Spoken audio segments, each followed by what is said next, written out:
Bueno, el estudio de hoy es uno de esos estudios que entra uno con el temor de no ser completo. Y realmente un tema como este nunca vamos a poder comprenderlo a plenitud, nunca vamos a poder darlo como debe de ser, nunca vamos a poder tener una exposición digna. ¿Por qué? Porque nuestra mente no da para comprender esto. Y viendo los nombres de Dios, llegamos ahora a este nombre que es Jehová Makadesh. No me pregunten la pronunciación exacta, no la conozco, pero así es como la castellanizamos, lo he escuchado yo decir, Jehová Makadesh. Vamos a ver este nombre que es el Señor que santifica. Pero antes también de ver este nombre, en esta ocasión vamos a ver dos. Quise verlos juntos porque están muy relacionados. Antes de ver Jehová Makadesh, vamos a ver otro nombre muy parecido, y este es Kadosh Israel. El sonido es parecido. Kadosh. Este nombre aparece por primera vez en Isaías. Y justamente el libro de Isaías es el libro que muestra lo que es este atributo de Dios. Y el libro de Isaías también muestra lo que este nombre significa para el pueblo de Israel y para nosotros. Entonces, para entrar y para poder hacerlo de una buena manera, sobre todo que nuestro corazón pueda entender y que sea la palabra de Dios la que hable en nuestros corazones, vamos a orar y vamos a pedirle a nuestro Dios que sea Él quien nos hable. Dios, gracias, Padre, porque nos da la oportunidad ahora de abrir tu palabra, Señor. Y gracias, Padre, porque nuestro corazón también puede hoy estar abierto. Señor, te rogamos, mi Dios, que tú te reveles, mi Dios, cómo eres, qué es lo que esperas también de nosotros, Señor. Muéstranos, Señor, tu santidad. Y muéstranos, Padre, que podamos ver ahora ante la luz de las Escrituras, en tu palabra, Señor, algo, Padre, de esa santidad, Señor, que tú tienes, mi Dios, y que podamos nosotros anhelarla, disfrutarla y vivirla, mi Dios. Te doy gracias, Padre, porque tú eres el Santo de Israel, porque tú, Padre, eres nuestro Dios y porque tú eres santo, Señor. Gracias. Oramos en el nombre de Cristo Jesús. Amén. Isaías es un libro que revela en todas sus dimensiones el juicio y la salvación de Dios. Tú lees Isaías fue escrito, vamos un momento ahí a Isaías. Isaías fue escrito cuando el pueblo de Israel estaba completamente sumergido en pecado. Ya estaba el pueblo sobre las dos naciones, estaba la nación del norte, Israel, que fue una nación que una vez que se separaron, voy a entrar un poquito en el contexto de la historia, yo creo que muchos ya lo saben, pero me gustaría, porque hay veces que algunas personas, pues uno dice, es que a veces no conociendo bien el contexto me pierdo. Israel, desde que llegó a la tierra prometida, llegaron como una sola nación, siendo 13 tribus. Eran 12 tribus con tierra y la tribu de Leví, que no tenía una tierra específica. Entonces por eso se le conocen como las 12 tribus, porque 12 tienen tierra, pero una no tenía tierra. De estas tribus, después de la muerte de Salomón, hubo un altercado entre dos personas, Roboam y Jeroboam, que Roboam era hijo de Salomón, perdió el reino, se separaron, la nación del norte ocupó 10 tribus y la nación de Judá se quedaron 2 tribus ahí. Desde ese tiempo, la nación del sur estaba asentada la capital en Jerusalén, tenía Jerusalén pues el templo y seguían lo que era adoración a Jehová como debía ser. En ocasiones se apartaban, pero más o menos la seguían. ¿Pero qué pasaba con la nación del norte? Bueno, para evitar que la nación del norte quisiera unirse nuevamente al sur, se le ocurrió a Jeroboam pues crear una religión alternativa. Así que eso causó que la nación del norte totalmente estuviera separada de Dios. Dios estuvo constantemente enviando pues a sus profetas para avisar que tenían que volver a Jehová, pero no lo hicieron. Entonces venían mensajes de juicio. Uno de los últimos profetas que vino a esta nación fue el profeta de Isaías. Isaías profetizó en contra del pecado, y bueno, el pueblo de Israel, en el libro de Isaías, fíjate, capítulo 1 de Isaías, versículo 2, nada más así, voy a ver algunos pasajes rápido para entender el contexto. Isaías 1:2 dice: oíd cielos y escucha tú, tierra, porque habla Jehová, crié hijos y los engrandecí. ¿Y qué? Y ellos se rebelaron contra mí.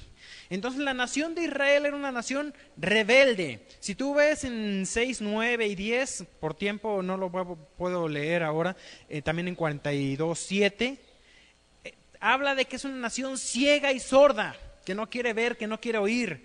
Habla de que también es un pueblo carente de justicia y de rectitud. Eso lo puedes ver, por ejemplo, en el 5:7, en el capítulo 10, los primeros 2 versículos. Y este terrible juicio que se desata sobre Israel, y va a venir no nada más sobre Israel, sino también todas las naciones que desafían a Dios. Este juicio, ahí en el libro de Isaías, se le llama el día de Jehová. El día de Jehová grande y terrible. Con todo esta rebelión, Dios habla de que iba a tener compasión de su pueblo. ¿Cómo se presenta Dios a Israel en esas circunstancias? Justamente con este nombre, Kadosh Israel. Isaías 1, versículo 2 lo leí, sigo leyendo aquí, versículo 3. El buey conoce a su dueño y el asno el pesebre de su señor. Israel no entiende, mi pueblo no tiene conocimiento. Oh gente pecadora, pueblo cargado de maldad, generación de malignos, hijos depravados. Dejaron a Jehová, provocaron a ira, y ahí está el nombre, Kadosh Israel. Provocaron a ira al Santo de Israel, se volvieron atrás. Y dice versículo 5, ¿por qué querréis ser castigados aún? ¿Todavía os rebelaréis? Toda cabeza está enferma, todo corazón doliente. Desde la planta del pie hasta la cabeza no hay en él cosa sana, sino herida, hinchazón y podrida llaga. No están curadas, ni vendadas, ni suavizadas con aceite. Vuestra tierra está destruida. Vuestras ciudades puestas al fuego. Vuestra tierra delante de vosotros comida por extranjeros y asolada como asolamientos de extraños. Y queda la hija de Sión como enramada en viña y como cabaña en melonar, como ciudad asolada. Si Jehová de los ejércitos no os hubiese dejado un resto pequeño, como Sodoma fuéramos y semejantes a Gomorra. Aquí la situación del pueblo de Israel es que por todo el pecado Dios los estaba constantemente castigando. Había algunas circunstancias que habían ocurrido ahí con algunos de los reyes. Voy a leer un poquito la introducción que viene en la Biblia, un contexto histórico, ya de Isaías propiamente. Y dice aquí, la mayor parte de los hechos mencionados en los capítulos del 1 al 39 ocurrieron durante el ministerio de Isaías, de manera que es probable que estos capítulos fuesen terminados poco después del año 701 a.C., año en que fue destruido el ejército asirio. El profeta vivió al menos hasta el año 681. Eso es un poquito lo que rodea todas las circunstancias. Isaías escribió durante el tormentoso periodo que marcaba la expansión del imperio asirio y el declive de Israel. Bajo el reinado de Tiglat-Pileser III, los asirios fueron logrando extenderse hacia el oeste en dirección de Siria y Canaán. Entonces venía el ejército asirio. ¿Y qué hicieron los reyes de Israel? Bueno, los reyes de Siria y de Israel trataron de presionar también al rey de Judá, al rey Acaz, para unirse en contra de ellos, y estaban en guerra, había una guerra tras otra. Egipto se metía en la guerra también. ¿Cómo quedó la tierra de Israel? Pues resulta ser que Israel estaba justo en medio entre Egipto, una de las naciones que hacían frente al imperio asirio, y la mitad de las batallas se llevaban ahí en Israel. Así que cada vez que venían los asirios y pasaban por ahí, pues usaban los recursos que encontraban en Israel. ¿Y cómo quedó la tierra? Desolada completamente. Ahora, resulta ser que también Judá e Israel, las 10 naciones de arriba y las 2 de abajo, Judá de abajo, tenían guerra entre ellos. Entonces después Judá se asocia con enemigos de Israel, se asocia con los asirios para atacar a Israel. Israel es destruida. Eso ocurre más adelante, ya posteriormente a la profecía de Isaías, y bueno, son llevados cautivos por Asiria. Esa es la cautividad de las 10 tribus del norte. Años después, Babilonia hace lo mismo con Judá. Entonces, eso es el contexto histórico. La nación en este momento que Isaías está escribiendo está en medio de todo el conflicto. Israel está en ruinas, está siendo asolada, están con temor de los asirios, pero buscando alianzas humanas. ¿Para qué? Para enfrentar a los asirios. Y lo que habían hecho es abandonado a Dios. Y muchas veces así puede ser que nos pase a nosotros, ¿no? O sea, tienes un problema y buscas hacer una cosa y buscas palancas y buscas tus conocidos y buscas ayuda y buscas recursos económicos, un préstamo del banco, lo que sea que te pueda ayudar. ¿Y el tiempo para Dios? ¿Recurrir a Dios? Pues sí, pero ¿qué? ¿Dios me va a mandar los, 100,000 pesos que ocupo para salir de mi problema? Pues no, entonces tengo que moverme. Y eso es lo que Israel estaba haciendo. Y esa es la acusación que dice aquí Dios contra Israel. Dejaron ustedes al Santo de Israel. El capítulo 1, versículo 3 y 4 mencionan esto. Oh gente pecadora, pueblo cargado de maldad, generación de malignos, hijos depravados, dejaron a Jehová y y provocaron a ira al Santo de Israel. Se volvieron atrás. Dios se presenta aquí, en este libro, al menos 26 veces con el nombre con el nombre Kadosh Israel. Y apenas en el resto de la Biblia aparece 6 veces más. O sea, de todas las veces que aparece en la Biblia, 26 aparecen en Isaías y 6 en el resto del Antiguo Testamento. Otro versículo que habla en Isaías también de las 26 veces que me llama mucho la atención es Isaías 57:15. Isaías 57:15. Dice: porque así dijo el alto y sublime, el que habita la eternidad y cuyo nombre es el Santo. Yo habito en la altura y la santidad, con el quebrantado y humilde de espíritu, para hacer vivir el espíritu de los humildes y para vivificar el corazón de los quebrantados.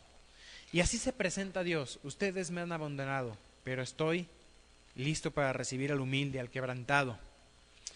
El atributo de la santidad de Dios, como yo decía en la introducción, no hay manera quizás de que pueda uno tener una exposición completa en cuanto a esto. Nos vamos a quedar cortos siempre. Y por más que nos quedemos nosotros asombrados con lo que Dios es, no lo vamos a comprender. La santidad de Dios va más allá de lo que nosotros somos, entendemos, o aún el concepto de la santidad. Hoy tú le hablas a la gente, a mí me ha tocado muchas veces cuando yo estoy compartiendo el evangelio a alguien y le digo, oye, pues no, para hacer la comparación entre nuestra pecaminosidad y la santidad de Dios, a veces pregunto, no, oye, ¿tú crees que Dios es santo? Y muchas veces me han dicho, no, santos son los otros, Dios es Dios. Entonces no entienden lo que significa santo. Santo, esencialmente, así llanamente simple, significa apartado. La idea de algo santo es algo apartado con un propósito específico. Pensar, no sé, a lo mejor podemos hablar de este micrófono. Este micrófono está apartado para el predicador, el otro es para el coro. Entonces, si fuese así, hablaríamos de que este micrófono es santo para el predicador, o sea, apartado para ese uso especial, mientras que otras cosas son para algo, ¿no? A lo mejor tú tienes tus, no sé, tus zapatos para el domingo y esos son tus zapatos apartados para el domingo. La idea de algo apartado es apartado para un uso especial, de algo santo, apartado para un uso especial. En el caso de la relación con Dios, habla de apartado del mal, apartado completamente, algo completamente puro. Incluso la palabra santo a veces se traduce como algo brillante. El atributo de la santidad de Dios, su perfecta santidad, Él es santo y justo en cada detalle. Hoy, justamente la filosofía del mundo y muchas veces hasta cristianos llegan a dudar de la justicia de Dios, de la santidad de Dios. Llegan a dudar aún de que, pues que Él sea bueno. ¿Por qué? Por cómo puede ser que Dios sea bueno viviendo en el mundo en el cual vivimos. Dios es santo. Y cuando hablamos de la santidad de Dios, hablamos de la santidad en su punto más sublime. Dios es infinitamente santo, eternamente santo, y es distinto a todas las demás criaturas. Nosotros podemos ser hechos santos, podemos santificarnos, pero la santidad de Dios no es un atributo adquirido. ¿Me explico? Un atributo adquirido. No es algo que Dios logró, es algo que Él es. Si Dios no fuese santo, sencillamente no sería Dios, porque es parte de sí mismo. Dios es santo. Santo es Dios. Es la esencia misma de Dios. Santidad, justicia, misericordia, son parte esencial de Dios. No los puedes separar. No puede ser Dios sin ser santo. No puede ser Dios sin ser bueno. No puede ser Dios sin ser justo. Si no fuese justo, no sería Dios. Ese es nuestro Dios. En Éxodo 15:11, voy a leer los versículos para avanzar un poquito más rápido. Éxodo 15:11 dice: ¿Quién como tú entre los dioses? ¿Quién como tú, magnífico en santidad? Aquí en este canto de Moisés hace una alabanza y hace estas dos preguntas. ¿Quién como tú, Jehová, entre los dioses? ¿Cuál sería la respuesta? Nadie. Es la otra pregunta. ¿Quién como tú, magnífico en santidad? Nadie. Ninguno. Nadie. No hay. No hay ser creado. No hay nada en la creación de Dios que sea como Dios es. Ana, en su oración ahí en 1 Samuel 2, cuando oraba por un hijo, dice 1 Samuel 2:2, no hay santo como Jehová. Él es distinto a todo ser creado. No hay santo como Él. Oseas, capítulo 11, versículo 9, dice: porque Dios soy y no hombre, el santo en medio de ti. Una vez más recurre a este título, como nombre para sí mismo, el santo, Kadosh. Vamos a Isaías, por favor, nuevamente, pero ahora al capítulo 6. Este capítulo es un capítulo muy conocido, un capítulo hermoso, un capítulo que nos deja boquiabiertos. Si tú de verdad te acercas con un corazón sincero a abrir la palabra y abrir tu corazón ante ella, este capítulo te hace temblar. Y dice 6:1 de Isaías: en el año que murió el rey Usías, vi yo al Señor sentado sobre un trono alto y sublime, y sus faldas llenaban el templo. Por encima de él había serafines. Los serafines es el grado angelical más alto que existe. Muchas veces piensan que es el arcángel. El serafín es un grado más alto que el arcángel. Son los guardianes de la gloria de Dios. Satanás era un serafín. Dice que los serafines, por encima de él había serafines. Cada uno tenía 6 alas. Con 2 cubrían sus rostros. O sea, la santidad de Dios, los serafines no se sentían dignos de verla. Cubrían sus rostros ante la santidad de Dios. Con 2, cubrían sus pies. Esos 2 pies esas 2 alas cubriendo los pies hablaban de que aún ellos mismos eran indignos de pisar. Ahí donde estaba, cubrían en señal de humildad delante de Dios. Y con 2 volaban. Y el uno al otro daba voces diciendo: Santo, Santo, Santo, Jehová de los ejércitos, toda la tierra está llena de su gloria. Y los quinceales de las puertas se estremecieron con la voz del que clamaba, y la casa se llenó de humo. El mismo templo de Jehová. Imagínate el tamaño de esas puertas, no tengo las medidas ahorita, pero eran muchísimo más altos que este muro.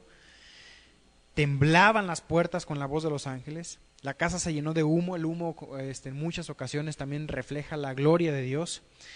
Entonces dije: ay de mí que soy muerto, porque siendo hombre inmundo de labios y habitando en medio de pueblo que tiene labios inmundos, han visto mis ojos al Rey, Jehová de los ejércitos. Y voló hacia mí uno de los serafines, teniendo en su mano un carbón encendido, tomado del altar con unas tenazas, y tocando con él mi boca, dijo: he aquí que esto tocó tus labios, y es quitada tu culpa, y limpio tu pecado. Después oí la voz del Señor que decía: ¿a quién enviaré, y quién irá por nosotros? Entonces respondí yo: heme aquí, envíame a mí.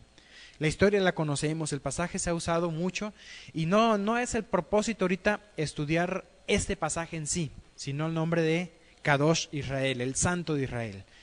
Viendo la santidad de Dios, Isaías en ese momento él se dio cuenta: soy muerto, porque siendo yo un hombre inmundo, han visto mis ojos la gloria de Dios.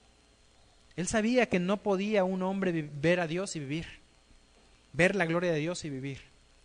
Y fue por la misma misericordia de Dios que le extiende la misericordia a través de este ángel que viene y toca sus labios, quitando su pecado, y lo prepara a él para el ministerio. Tiene un encuentro personal con Dios, con su gloria. Isaías habló de esta gloria y santidad de Dios. La triple repetición, por ejemplo, en el versículo 3, cuando dice el uno al otro, daba voces diciendo: Santo, Santo, Santo Jehová de los ejércitos. Esa triple repetición he escuchado muchos autores hablar de que aquí está la Trinidad: Dios el Padre, Dios el Hijo y Dios el Espíritu Santo. 3 veces santo. No tengo ninguna objeción al respecto, pero creo que es un poco débil para decir que aquí sencillamente está representada la santidad. No tengo nada en contra de ello. Yo pienso que sí puede aparecer. O sea, sí, muchas veces Dios aparece en el Antiguo Testamento repitiendo 3 veces algo. Pero más que eso, creo también que enfatiza algo. ¿Se acuerdan? En una ocasión hablábamos de que cuando la Biblia repite 2 veces algo, ¿qué es? Más que una confirmación es un superlativo. Por ejemplo, cuando dices poderoso, si dices poderoso, poderoso, da la idea de poderosísimo. En ocasiones cuando se le habla a una persona, por ejemplo, Jesús dijo: Marta, Marta, afanada y angustiada estás, ¿no? Y repetía el nombre 2 veces, enfatizaba el nombre de la persona, mostrando también amor hacia la persona y la importancia que tenía. Esta repetición de santo, santo, estaríamos hablando con la doble repetición que es santísimo. Pero este santísimo también lo enfatiza nuevamente con otro santo más. Lo que habla aquí, este triple santo, enfatiza la santidad de una manera que nuestro lenguaje no tiene palabras suficientes para describirla.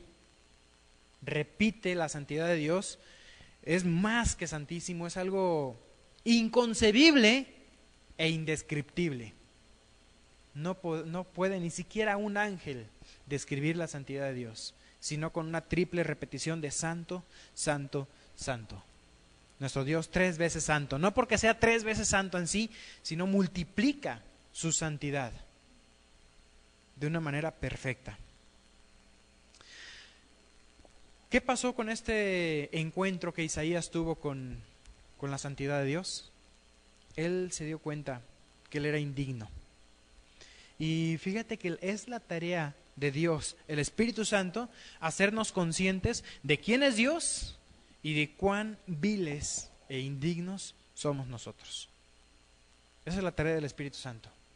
Desde la salvación, el Espíritu Santo, dice, contiende con el pecado. Y el Espíritu Santo es el que convence al hombre de pecado, justicia y juicio. Pecado, dice pecado por cuanto no creen en mí, y describe un poquito. Esencialmente el pecado de nuestra vida nos convence solamente el Espíritu Santo. Yo no puedo llegar y convencer a una persona genuinamente y de corazón de que es pecadora, sino por la obra del Espíritu Santo y por la palabra de Dios. El Espíritu Santo usa la palabra de Dios para convencer. La convence de pecado, la convence de justicia, mostrando al pecador y comparándolo con la justicia de Dios. Yo soy pecador. ¿Cómo es Dios? ¿Y cómo estás tú ante los ojos de Dios? ¿Cómo Dios te ve a ti? Compara tu vida con la justicia de Dios y vas a quedar tremendamente corto. Y de ahí viene el tercer convencimiento del Espíritu Santo. ¿Cuál es? Juicio. ¿Qué es lo que me queda para mí? Juicio. Merezco el juicio. Merezco estar separado de Dios. Merezco la muerte por mi pecado. La paga de mi pecado es la muerte. El Espíritu Santo se encarga de convencer al pecador, pero también se encarga no solamente con el pecador de convencerlo de pecado, sino contigo, conmigo. Es el Espíritu Santo el que está ministrando en mi vida diariamente para que cuando yo vengo ante la palabra de Dios, veo en este espejo reflejada mi alma, refleja mi pecado, me muestra mi pecado. Leía yo en un comentario por ahí, tú te atreverías a levantarte pronto en la mañana, arreglarte. Imagínate, las chicas para ir a la escuela, se levantan de la cama, van, se asoman al espejo y salen corriendo a la escuela. ¿Te atreverías? No, sería un suicidio social. Llegas tú a la escuela, imagínate con las lagañas y todo. No, ¿qué hace el espejo ante ti? Te muestra que todo lo mal que estás, ¿no? Las lagañas y el almohadazo en la cabeza, todo, ahí se ve en el espejo. La Biblia es un espejo que refleja no tu cara, ¿qué refleja? Tu corazón.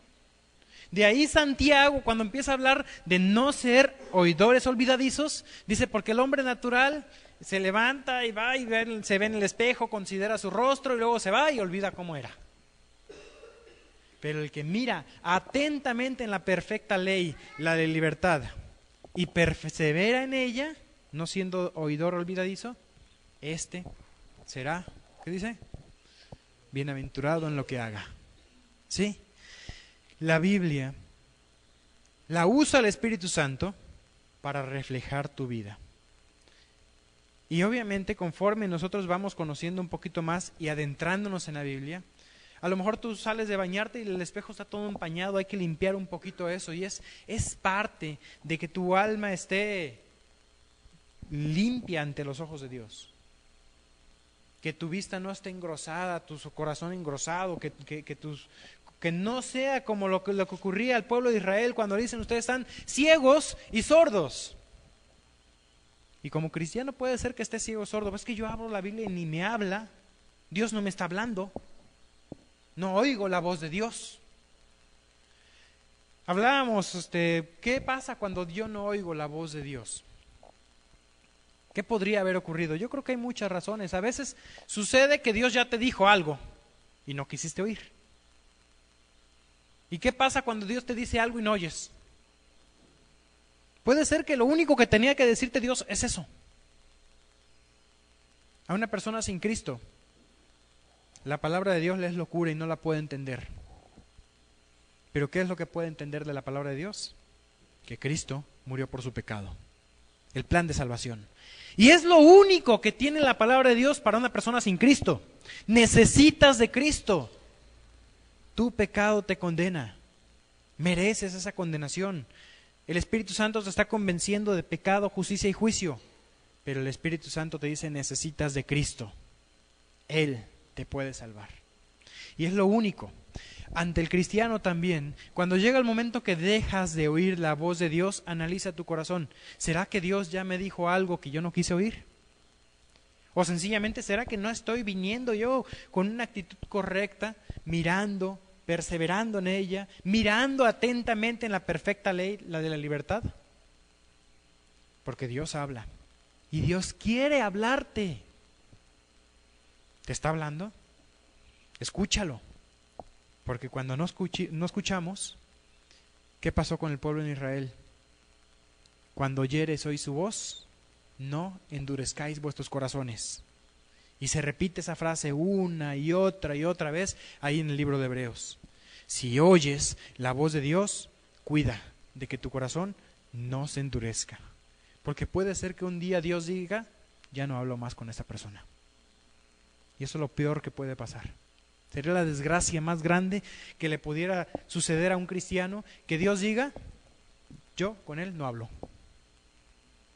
Ya hablé una y otra vez y no me quisiste oír. Y es justamente la acusación que le da Dios al pueblo cuando dice capítulo 1, versículo 2 de Isaías, oíd cielos y escucha tú tierra, porque habla Jehová. Crié hijos y los engrandecí, y ellos se rebelaron contra mí. El buey conoce a su dueño, y el asno a su pesebre, el pesebre de su señor. Israel no entiende, mi pueblo no tiene conocimiento. Y describe este pueblo que no quiere oír, no quiere oír. Ahí, fíjate, Isaías 6. Isaías capítulo 6, versículo 9. Justamente después de la visión y el llamamiento de Isaías responde, heme aquí, envíame a mí, y dijo, anda y di a este pueblo, oíd bien y no entendáis. Ved por cierto, mas no comprendáis. Engruesa el corazón de este pueblo y agrava sus oídos y ciega sus ojos para que no vea con sus ojos, ni oiga con sus oídos, ni con su corazón entienda, ni se conviertan y haya para él sanidad. Eso sucedió con Israel. ¿Por qué? Porque no querían oír. Dios ya había hablado mucho, hablaba y hablaba y hablaba y no querían oír. Y la condenación fue, ve y endurécelos.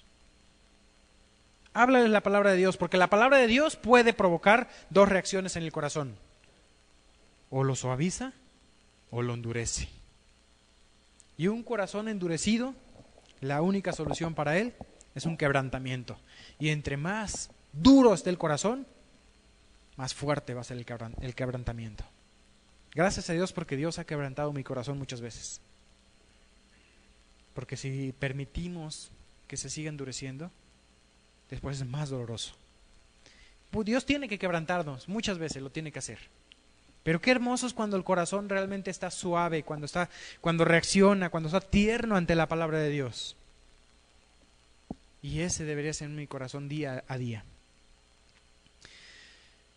Como decía yo, Dios, el Espíritu Santo, es quien se encarga de hacerme consciente quién es Dios y cuál indigno soy yo. Isaías muestra cómo Dios es el santo. Y cualquier santidad que haya en sus criaturas es porque es impartida por Dios. Dios es el santo y también es el que santifica. Y de aquí nos da el puente para entrar al segundo de los nombres que quiero ver. Primer nombre, Kadosh Israel, el santo de Israel. El otro nombre es Jehová Makadesh. Es muy parecido, en este caso es uno de los nombres compuestos que estábamos viendo con el nombre de Jehová. El de Kadosh Israel se veía muy aparte, porque ya no está ni con Elohim ni con Jehová, sino es solo, pero quise verlos yo juntos por la relación de los nombres. Jehová Makadesh es traducido el Señor que santifica. Dios es el santo y Él es el que santifica.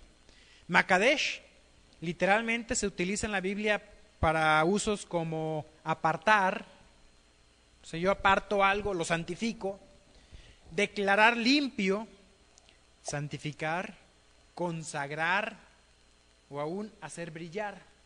La idea es como tener un metal y empezar a pulirlo hasta que brille, como bronce bruñido.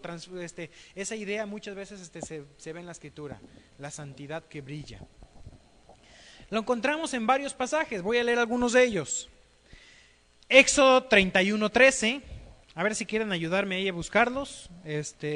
Éxodo 31:13, Éxodo 19, desde el 4 hasta el 6, Éxodo 29:43, Levítico 21:23. Los repito, Éxodo 31:13, Éxodo 19, 4 al 6, Éxodo 29:43 y Levítico 21:23. Yo les mencionaba, esto habla de declarar limpio, de santificar algo. Aparece mucho en el Pentateuco, especialmente en los libros que hablan de los sacerdotes y de la santificación que lograba el pueblo a través de estos rituales. Un ritual de santificación. ¿Para qué? Para preparar al pueblo de Dios para servirle a Él. Cuando Isaías fue llamado a servir a Dios, Dios lo tuvo que confrontar y lo confrontó con su santidad. Que él se dio cuenta, soy indigno. Dios lo confrontó, lo limpió, y cuando hizo el llamado, ¿quién irá por nosotros? Isaías pudo decir, heme aquí, envíame a mí. Dios es santo. Isaías tuvo un encuentro con el Dios santo y no le quedó otra cosa que servir a Dios. Yo quiero servir a Dios. Dios es santo. Y si tú llegas a tener un verdadero encuentro con Dios, deberás responder así, heme aquí, envíame a mí. Dios es santo, imparte su santidad en mi vida, pero quiero servirle. Por eso quiero servirle. ¿Es necesaria la santidad para servirle? Por supuesto. Éxodo 31:13, ¿quién lo quiere leer?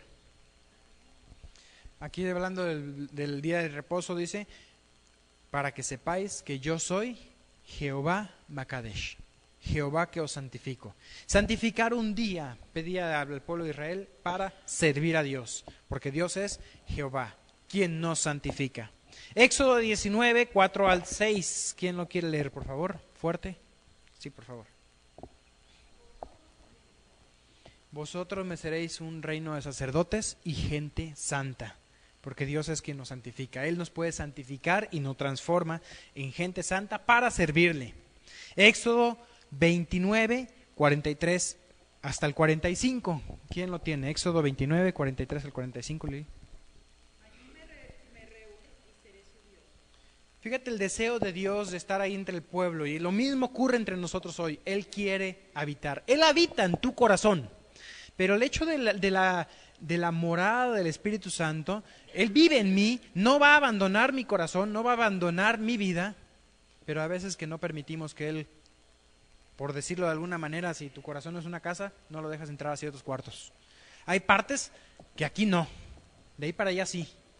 Como recibir a un invitado, decir, ¿sabes qué? Tú puedes entrar a esos cuartos, pero esos cuartos son los de la familia, acá no puedes entrar. Pero si tú recibes a Dios mismo en tu corazón, no debería haber zonas privadas, archiveros cerrados, donde Cristo no debería hurgar en ellos. No debe haber nada oculto para Él. Él es quien nos santifica. Y fíjate cómo se repiten algunas palabras en este versículo que leímos en Éxodo 29. Dice, el lugar será santificado con mi gloria. ¿Dónde habita la gloria de Dios hoy? En los cristianos, en la iglesia. Dice también, santificaré a sí mismo a Aarón y a sus hijos para que sean mis sacerdotes. ¿Sabes que Dios nos ha hecho reyes y sacerdotes para su reino? Y luego también dice, santificaré también el tabernáculo de reunión y el altar. Santificaré, Makadesh. Levítico 21:23. Habla aquí de reunir ciertos requisitos, el sacerdote debería reunirlos para poder acercarse. De lo contrario, no se podía acercar a Dios. Y finalmente dice, porque yo soy Jehová que os santifico. Dios es el Santo de Israel, Kadosh Israel. Pero Él también es el Santo y Él es quien me santifica. Para servirle, para que tú sirvas a Dios, Dios no requiere que tú sepas todo. o que hagamos todo. ¿Qué quiere Dios? Santidad. No requiere que tú puedas hacer toda la obra de Dios. Es imposible pensar en la obra de Dios y en lo grande que es y decir, yo quiero hacer la obra de Dios completa. No puedo. Pero Dios sí requiere santidad. A lo mejor dices que no conozco toda la palabra de Dios y por eso no puedo yo ni testificarle. No te basta más que un versículo y eso alcanza. ¿Conoces Juan 3:16? Suficiente. Ahí está el plan de salvación completo. De tal manera amó Dios al mundo, que ha dado a su Hijo unigénito para que todo aquel que en Él cree no se pierda, mas tenga vida eterna. Habla de la situación del hombre, del mundo, apartado de Dios, pero Dios amó al mundo, y también habla de que es por gracia y no por obras. ¿Por qué dice? Porque Él dio a su Hijo para que todo aquel que se porta bien, hace buenas obras, va a la iglesia y solamente cree en Él. Gracia.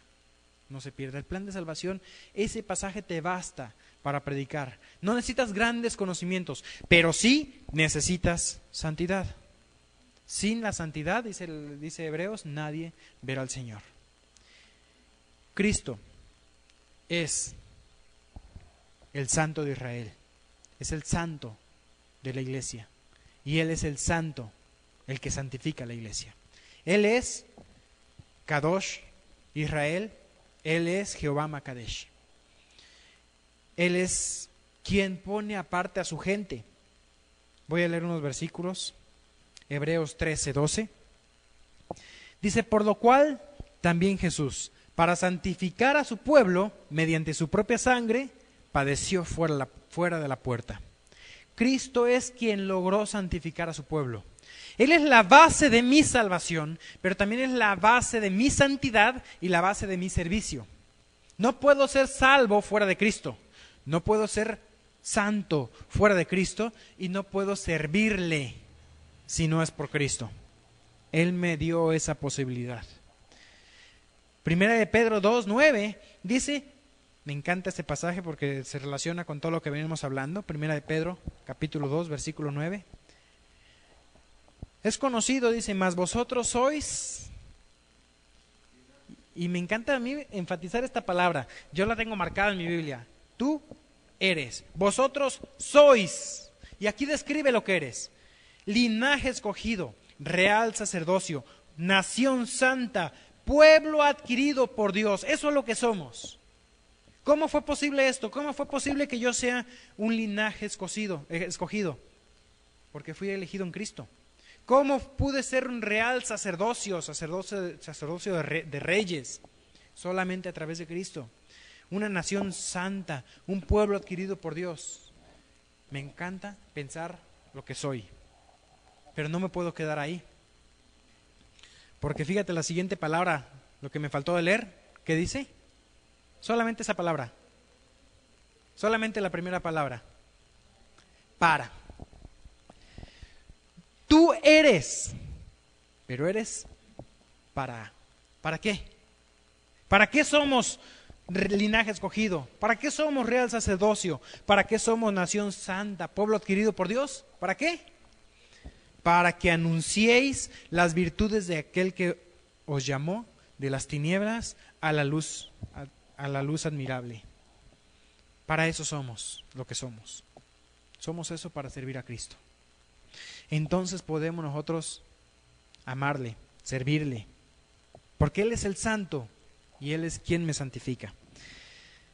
Primera de Corintios 3 también habla en cuanto a esa santidad de Dios. Primera de Corintios 3, 16 y 17. Me gustaría leerlos aquí, yo los leo. Dice, ¿no sabéis que sois templo de Dios? Ese templo santísimo, donde estaba el lugar santísimo en el Antiguo Testamento, donde si alguien entraba sin haber sido llamado, sin haber sido propiamente preparado, donde aún el mismo sacerdote, el sumo sacerdote que entraba, podía expirar, podía morir en ese momento. ¿Sabes que al sacerdote le colocaban campanitas alrededor de la ropa? ¿Para qué?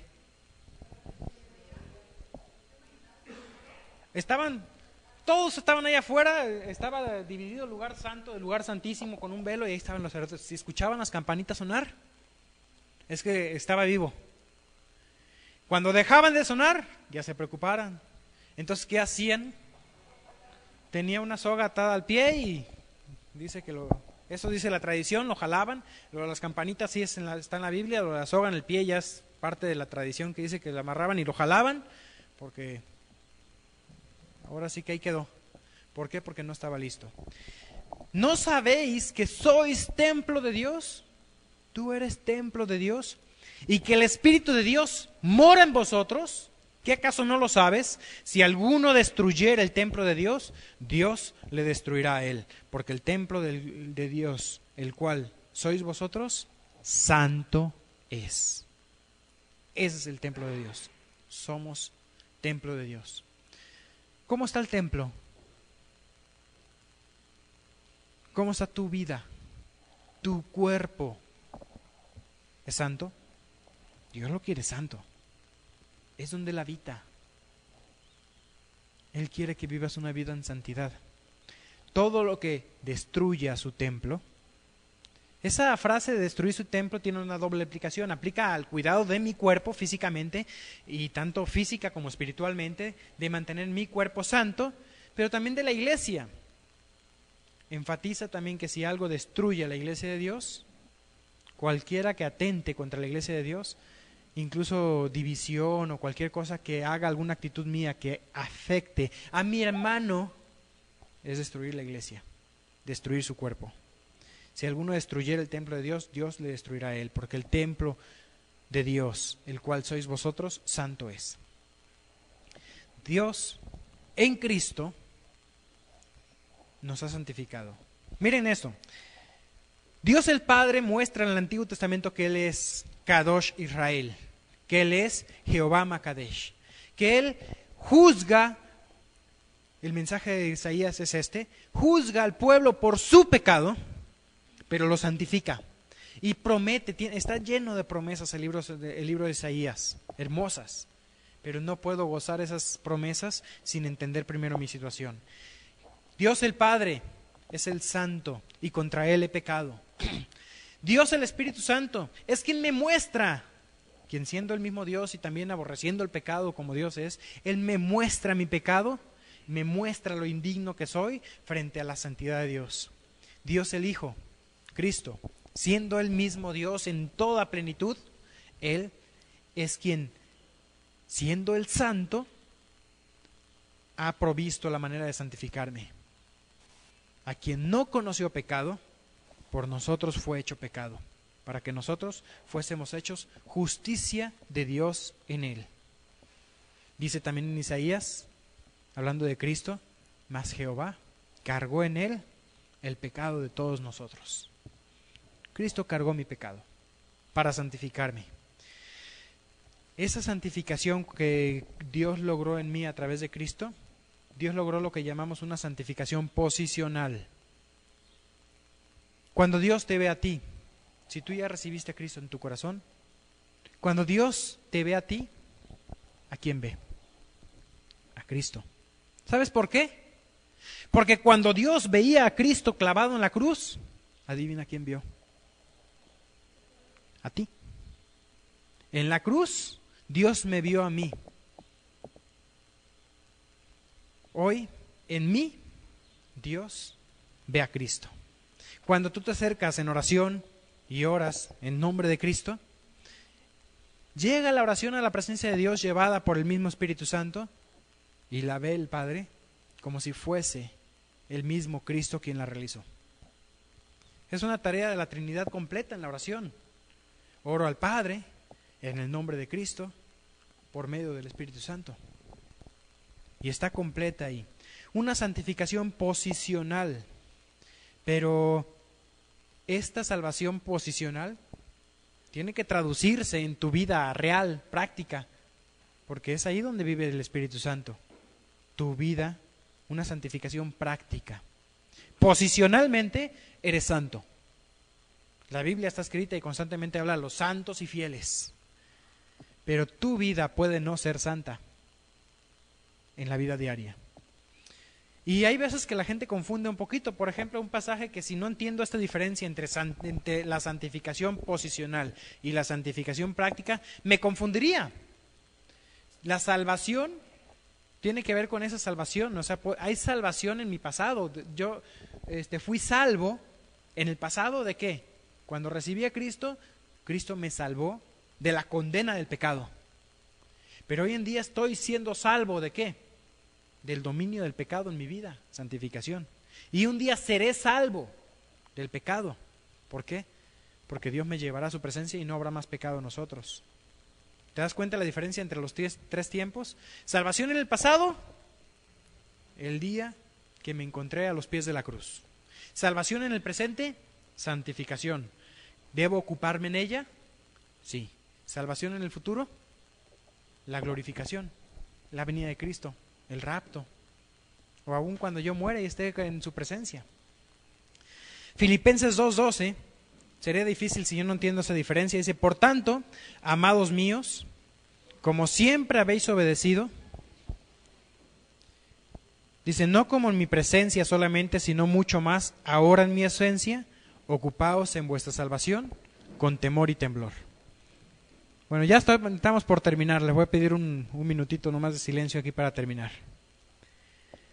Fíjate este pasaje, ocupaos en vuestra salvación con temor y temblor. Y alguno podrá venir a decir, viste, aquí dice que te tienes que ocupar en tu salvación. Si no te ocupas, te vas al infierno. ¿Está hablando salvación por obras? Parecería que sí o no. Ocúpate en tu salvación con temor y temblor. Entonces, ¿de qué está hablando? Santificación presente. Ocúpate en ella, salvación presente, santificación con temor y temblor.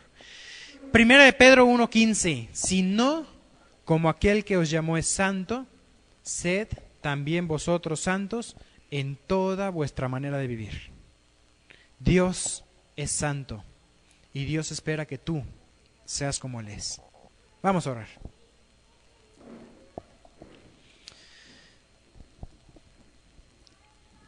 Me gustaría invitar a cada uno a que la oración ahora sea personal. Yo creo que si Dios te ha hablado y si has visto tú la santidad de Dios, si el Espíritu Santo te muestra su santidad, eres tú quien tiene que orar y hablar con Él, arreglar cuentas o aún responder y decir, Señor, heme aquí, envíame a mí.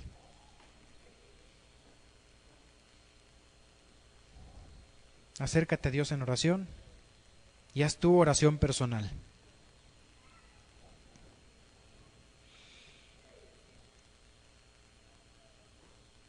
Al mismo tiempo me gustaría también hacer un llamado, analizar tu vida como creyente, pero también si hoy tú entiendes cuál es tu situación delante de Dios y que necesitas realmente lo que Cristo te ofrece, es momento para que te acerques a Dios. Dice la Biblia que todos somos pecadores. Cada uno de nosotros merecemos la condenación. Pero Cristo cargó mi pecado, mi culpa y mi condenación en la cruz. Él pagó por mí, pagó por ti. Y si tú quieres, hoy es el momento para que te acerques y le pidas a Cristo que te limpie tu pecado con su sangre, esa sangre que Él derramó, porque Él es el Cordero de Dios que quita el pecado del mundo. Invítale a Él a entrar en tu corazón, a que sea tu Salvador. Puedes hacer una oración como esta, que sean tus palabras, repítele ahí en tu mente, en tu corazón, no necesitas decirlo en voz alta. Dile, Señor Jesús, ahí en tu mente dile con tus palabras, Señor Jesús, hoy entiendo que soy pecador. Entiendo que soy indigno de acercarme a ti. Pero que tú también eres no solamente el santo, sino también el que santifica. Y en Cristo tú me puedes perdonar. Te pido que me limpies mi pecado, que me perdones con la sangre de Cristo. Hoy acepto a Cristo en mi corazón como mi único y suficiente Salvador. Y oramos en el nombre de Cristo. Amén. Este tipo de decisiones que uno puede hacer ante Dios son personales, pero eres tú quien se tiene que acercar a Dios y decirle: estoy aquí. Recuerda, este pasaje para mí es la conclusión: mas vosotros sois, pero sois sois linaje escogido, real sacerdocio, nación santa, pueblo adquirido por Dios, para que anunciéis las virtudes de aquel que os llamó de las tinieblas a su luz admirable. Carlos. Gracias, pastor. Y gracias a Dios por este bonito mensaje. Creo que a cada uno de nosotros le ha dejado pensando el mensaje acerca de cómo Dios dio su vida por cada uno de nosotros y de qué manera nosotros vivimos agradecidos, actuando conforme a ese gran sacrificio.